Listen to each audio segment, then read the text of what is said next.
ಭಾರತದ ಧಾರ್ಮಿಕ ಇತಿಹಾಸದಲ್ಲಿ ಅನೇಕ ಮಹಾನ್ ಸಂತರು ಜನಿಸಿದ್ದಾರೆ. ಆದರೆ ಅವರಲ್ಲಿ ಕೆಲವರು ಮಾತ್ರ ಶತಮಾನಗಳು ಕಳೆದರೂ ಜನಮನದಲ್ಲಿ ಜೀವಂತವಾಗಿರುತ್ತಾರೆ. ಅಂತಹ ದಿವ್ಯ ವ್ಯಕ್ತಿತ್ವವೇ ಶ್ರೀ ಗುರು ರಾಘವೇಂದ್ರ ಸ್ವಾಮಿ. ಅವರು ಕೇವಲ ಒಬ್ಬ ಸಂತ ಅಥವಾ ತತ್ವಜ್ಞಾನಿ ಮಾತ್ರವಲ್ಲ, ಭಕ್ತರಿಗೆ ಆಶ್ರಯ, ದುಃಖಿತರಿಗೆ ಧೈರ್ಯ, ನಿರಾಶ್ರಿತರಿಗೆ ನಂಬಿಕೆಯ ಬೆಳಕು. ಇಂದಿಗೂ ಕೋಟಿ ಕೋಟಿ ಭಕ್ತರು ಅವರನ್ನು ಪ್ರೀತಿಯಿಂದ ಶ್ರೀರಾಯರು ಎಂದು ಕರೆಯುತ್ತಾರೆ. ಗುರು ರಾಘವೇಂದ್ರ ಸ್ವಾಮಿಯವರ ಪೂರ್ವಾಶ್ರಮದ ಹೆಸರು ವೆಂಕಟನಾಥ.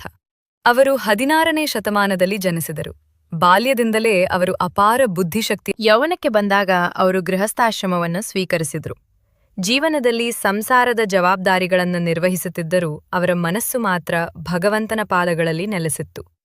ತಮ್ಮ ಗುರುಗಳ ಸೇವೆ, ವಿದ್ಯಾಭ್ಯಾಸ ಮತ್ತು ಶಿಷ್ಯರಿಗೆ ಪಾಠ ಹೇಳುವುದು ಅವರ ದಿನಚರಿಯಾಗಿತ್ತು.